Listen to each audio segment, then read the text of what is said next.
Okay, everybody. Yesterday, Harry and Ron were in Professor Lockhart's class, and they got so frustrated with how he was talking about Hagrid that they decided that tonight was the night they're gonna go to the Forbidden Forest. So, here we go.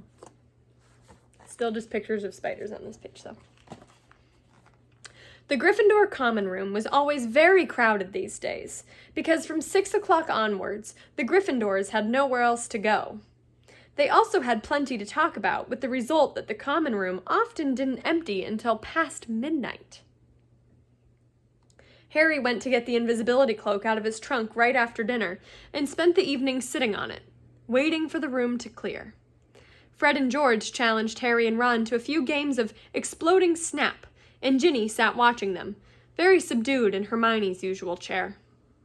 Harry and Ron kept losing on purpose, trying to finish the games quickly, but even so, it was well past midnight when Fred, George, and Ginny finally went to bed.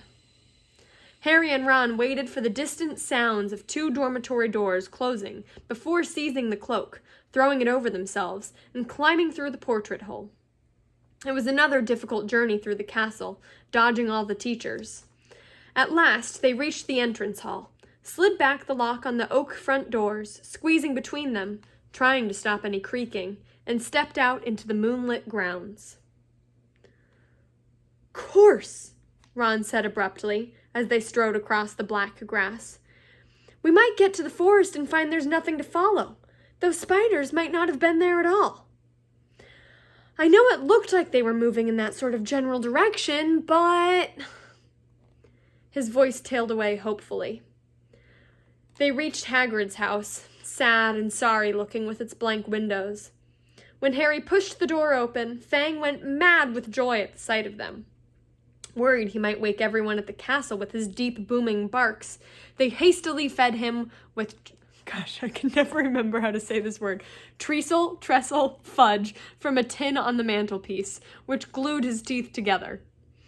Harry left the invisibility cloak on Hagrid's table. There would be no need for it in the pitch-dark forest. "Come on, Fang.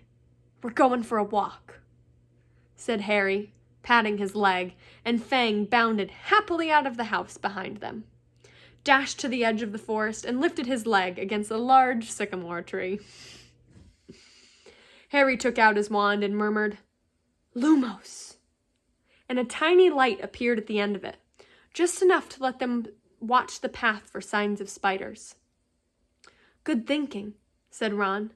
"I'd light mine too, but, it'd probably blow up or something." Harry tapped Ron on the shoulder, pointing at the grass. 2 solitary spiders were hurrying away from the wand light into the shade of the trees. "Okay," Ron sighed, as though resigned to the worst. "I'm ready. Let's go." So with Fang scampering around them, sniffing tree roots and leaves, they entered the forest. By the glow of Harry's wand, they followed the steady trickle of spiders moving along the path. They walked for about 20 minutes, not speaking, listening hard for noises other than breaking twigs and rustling leaves. Then, when the trees had become thicker than ever, so that the stars overhead were no longer visible, and Harry's wand shone alone in a sea of dark, they saw their spider guides leaving the path. Harry paused, trying to see where the spiders were going, but everything outside his little sphere of light was pitch black. He had never been this deep in the forest before. He could vividly remember Hagrid advising him not to leave the forest path last time he'd been in here. But Hagrid was miles away now, probably sitting in a cell in Azkaban, and he had said also to follow the spiders. Something wet touched Harry's hand and he jumped backwards, crushing Ron's foot. But it was only Fang's nose. "What do you reckon?" Harry said to Ron, whose eyes he could just make out reflecting the light from his wand. "We've come this far," said Ron. So they followed the darting shadows of the spiders into the trees. They couldn't move very quickly now. There were tree roots and stumps in their way, barely visible in the near blackness. Harry could feel Fang's hot breath on his hand. More than once they had to stop, so that Harry could crouch down and find the spiders in his wand light. They walked for what seemed like at least half an hour, their robes snagging on low-slung branches and brambles. After a while, they noticed that the ground seemed to be sloping downwards, though the trees were as thick as ever.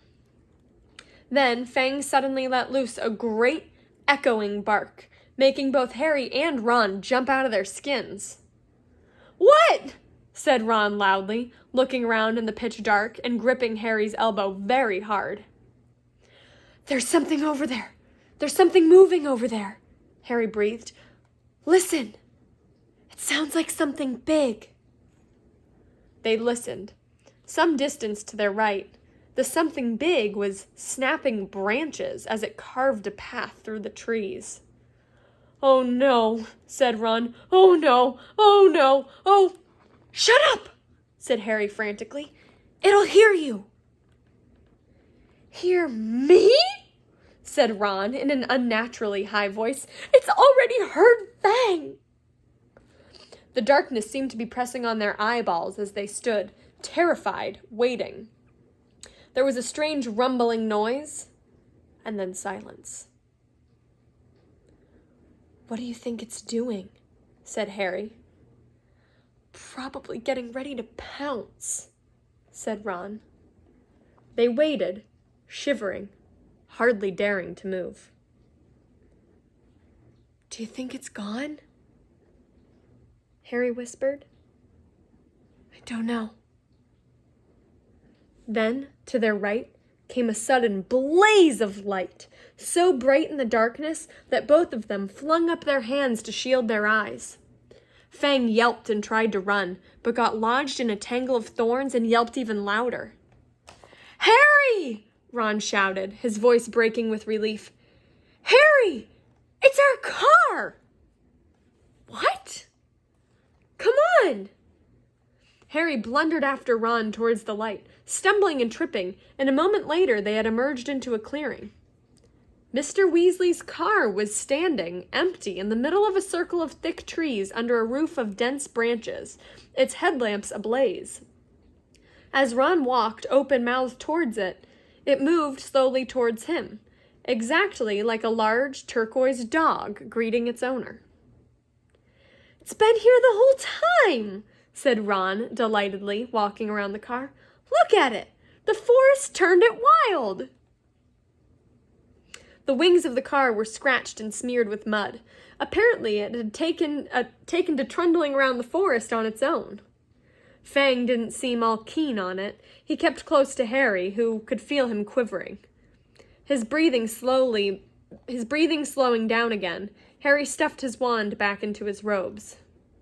"And we thought it was going to attack us," said Ron, leaning against the car and patting it. "I wondered where it had gone." Harry squinted around the floodlit ground for signs of more spiders, but they had all scuttled away from the glare of the headlights. "We've lost the trail," he said. "Come on, let's go find him." Ron didn't speak. He didn't move. His eyes were fixed on a point some 10 feet above the forest floor, right behind Harry. His face was livid with terror. Gosh, I swear it's like this book was just made for 8 to 10-minute increments of reading and leaving you on a cliffhanger every time. Oh, I love it. I wish I could see the look on your faces as you say, "What? That's it?" I miss you guys. Have a good day. See you tomorrow.